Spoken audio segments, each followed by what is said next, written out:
आशा करता हूं आप सब बहुत अच्छे होंगे। मेरा नाम है सिद्धांत अग्निहोत्री। स्टडी ग्लोस पे आपका बहुत बहुत स्वागत है। मैं आज आपको बहुत सारी चीजें बताऊंगा। मैं बताऊंगा कि नरेंद्र मोदी जी ने क्या क्या कहा है कल 15 अगस्त के दिन। फिर जो हमारा मिशन सुदर्शन चक्र है, जो भारत का नया नेशनल डिफेंस शील्ड है, उसमें क्या खास है, चलिए आगे बढ़ते हैं। तो सबसे पहले तो बता दूं कि भैया हमारा इंडिपेंडेंस डे सेल आज खत्म हो जाएगी, तो make the best out of it. सारे कोर्सेज में 40% ऑफ है और एआई का कोर्स हमारा चल ही रहा है, तो आप इसको अवेल करें। डिस्क्रिप्शन कमेंट बॉक्स में लिंक है। तो लाल किले से भारतीय प्रधानमंत्री ये कहते हैं कि ऑपरेशन सिंदूर के बाद हम लॉन्च कर रहे हैं मिशन सुदर्शन चक्र। अब हम सबको पता है कि अभी जन्माष्टमी है आज। Happy Janmashtami to all of you. तो जो लेजेंडरी वेपन है लॉर्ड कृष्ण का सुदर्शन चक्र, जो सब देखता है, इंसाफ है, वो एक तरीके से कर्म के हिसाब से फैसला करता है। तो बोला कि ये महाभारत में यूज हुआ था ताकि सूरज की किरणों को ब्लॉक किया जा सके।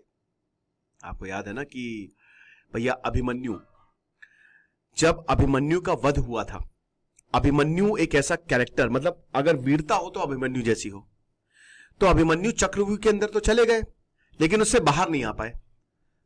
तो अर्जुन ने प्रण लिया था कि सूर्यास्त तक मैं मार दूंगा, जो अभिमन्यु के कातिलों को मैं मार दूंगा, लेकिन सूर्यास्त तो हो गया और अगर नहीं होता है तो मैं खुद भी खत्म हो जाऊंगा। तो ये अर्जुन का प्रण था, लेकिन सूर्यास्त तो हो गया, प्रॉब्लम बहुत ज्यादा थी, वो मार नहीं पाए और अल्टीमेटली भगवान कृष्ण ने सूरज को ही ढक दिया ताकि अर्जुन की जो प्रतिज्ञा है पूरी की जा सके।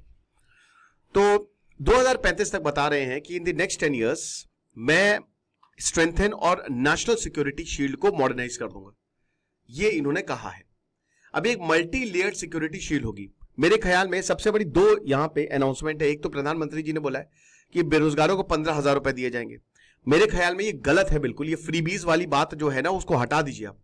आप बेस्ट ये करते ना कि मैं ये बोलता हूं कि बेरोजगारों को ट्रेनिंग दी जाएगी, वो ज्यादा। पैसे बांटना क्या मतलब है? ऐसे तो आप फ्री में पैसे बांटते रहो, कोई काम नहीं करता मेरे भाई, बट कोई बात नहीं। और दूसरा सुदर्शन वाला, सो मिशन सुदर्शन चक्र जो है वो एक advanced multi layered networking system है।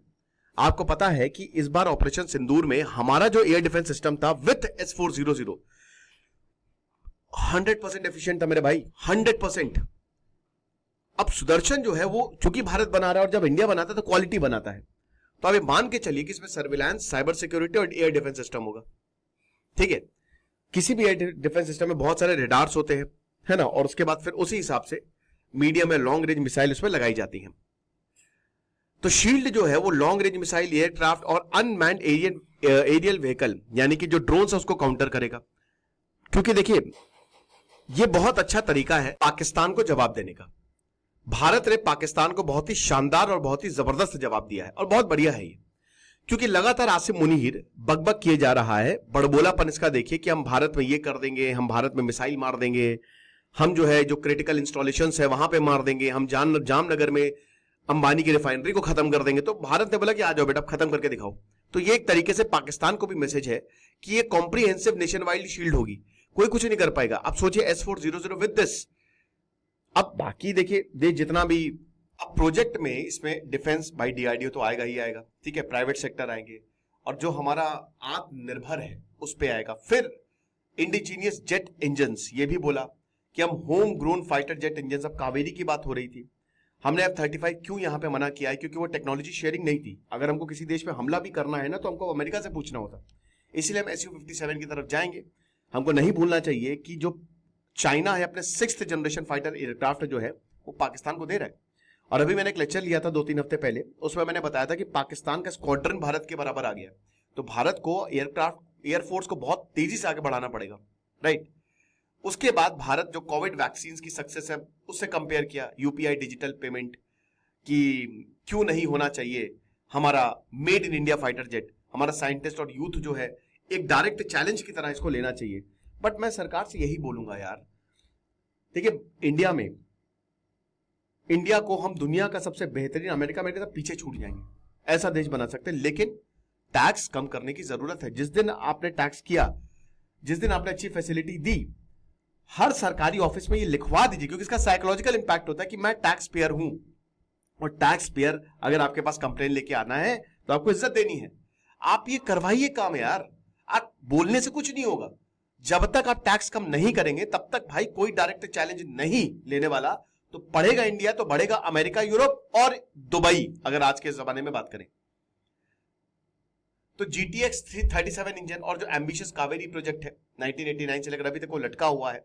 LCA को लताड़ लगाई चुके हैं AP सिंह कि अभी तक भैया क्या हुआ, तेजस अभी तक हमको मिला नहीं, HAL को बहुत लताड़ लगाई है यहाँ पे। तो इसकी बात हुई है। फिर उसके बाद 9 प्रोटोटाइप और 4 कोर इंजन, जिसमें 3217 घंटे की टेस्टिंग होगी। उड़ते रहो, फ्लाइंग टेस्ट बेड ट्रायल्स, ये सारी चीजें, राइट। इंजन जो है उस हिसाब से आया नहीं, मतलब 81 किलो न्यूटन इतनी फोर्स आपको जनरेट करनी थी, बट आपने कितनी फोर्स जनरेट की, कितना थ्रस्ट, 70.4। तो जाहिर सी बात है अच्छा खासा गैप है, तो उस हिसाब से जनरेट नहीं कर पाया जो थ्रस्ट है।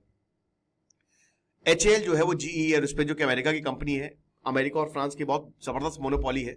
अगर हम एरोनॉटिकल इंडस्ट्री की बात करते हैं तो ये F414 इंजन जो है वो प्रोड्यूस करेंगे LCA Mark III के लिए। 80% ट्रांसफर ऑफ टेक्नोलॉजी होगा, ये बहुत अच्छी बात है।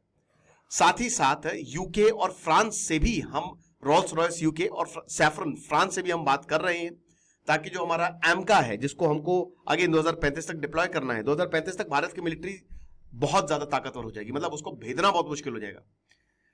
तो फाइनल डिसीजन जो है दैट इज पेंडिंग। और वही है कि रिलेक्टेंस काफी ज्यादा है कि भाई देखो हम क्यों दें अपनी टेक्नोलॉजी और मेटलर्जी। और देखो ये इसमें कोई बुरा मानने वाली बात नहीं है, भाई देश नहीं देते वो क्यों देंगे, उन्होंने उस पर मेहनत की है, उन्होंने उस पर R&D की है, तो मुश्किल होता है।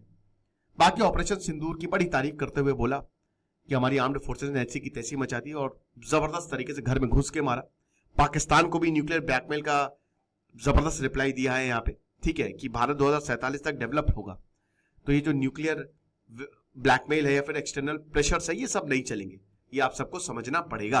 बाकी मैं कुछ की पॉइंट्स आपको बता देता हूं। तो सबसे पहला जो अनाउंसमेंट हुआ 79th इंडिपेंडेंस डे स्पीच पे, वो तो मैंने आपको बताया सुदर्शन। फिर उसके बाद GST रिफॉर्म्स। भैया प्लीज भगवान के लिए सरकार का मैं बहुत आभारी रहूंगा यार, बहुत टैक्स जाता है। मैं 200-300 के कोर्स निकालता हूं, अब जैसे AI का भी 800 रुपए का कोर्स है, इसमें सरकार को मुझे 200 रुपए देने पड़ेंगे, 250 रुपए। मुश्किल होता है यार कंपनी चलाने में। आप कहते हैं सर आप कोर्स सेल करते हो, क्या करूं, एक तो बहुत सस्ते में आपको करता हूं, मतलब इतना कहीं पे भी नहीं मिलेगा। लेकिन एक कंपनी जब चलती है ना, एक सिस्टम चलती है, तो हम लोग ने फंडिंग कहीं से नहीं ली है, ठीक है, तो सर्वाइवल के लिए चीजें जरूरी रहती हैं, ताकि हम आपकी सेवा कर सके और ज्यादा। क्योंकि जो AI का कोर्स है वो दुनिया का सबसे सस्ता है और इतनी शानदार चीजें हम उसमें दे रहे हैं। सो जो GST रिफॉर्म्स है उसको अक्टूबर 2025 तक, मतलब अभी 2 महीने बाद जो है, goods and services tax structure को रिवाइज करेगी सरकार। एसेंशियल गुड्स पे रेट्स को रिड्यूस करेगी, एजुकेशन सेक्टर पे रेट्स को रिड्यूस करे, 18% GST ना ले। जब तक हम एजुकेशन सिस्टम को रिफॉर्म नहीं करेंगे कुछ नहीं होने वाला। दूसरी जो बहुत बड़ी स्कीम लॉन्च की है वो 1 करोड़ यूथ एम्प्लॉयमेंट स्कीम है, प्रधानमंत्री विकसित भारत रोजगार योजना। ये आपको वन टाइम इंसेंटिव देगी 15,000 प्राइवेट सेक्टर जॉब सीकर्स के लिए, 3.5 करोड़ बेनिफिशियरीज हैं। तीसरी जो बहुत बड़ी अनाउंसमेंट है वो तो सुदर्शन चक्र की मैंने बता दी। फिर चौथी जो है, सेमीकंडक्टर चिप्स हम खुद से बनाएंगे, domestically we will manufacture it 2025 के एंड तक। ये तो हम कर सकते हैं आसानी से। फिर इंडस वाटर ट्रीटी का जो रिव्यू है वो हम करेंगे और उसके बाद और ज्यादा पानी जो है वो भारत को मिलेगा।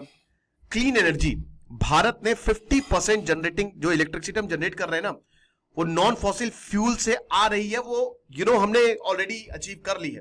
तो 2030 तक की डेडलाइन है, उसको भी हम कर देंगे। और उसके बाद आर्म्ड फोर्सेस का रिकॉग्निशन। तो ये कुछ इंपॉर्टेंट चीजें थी।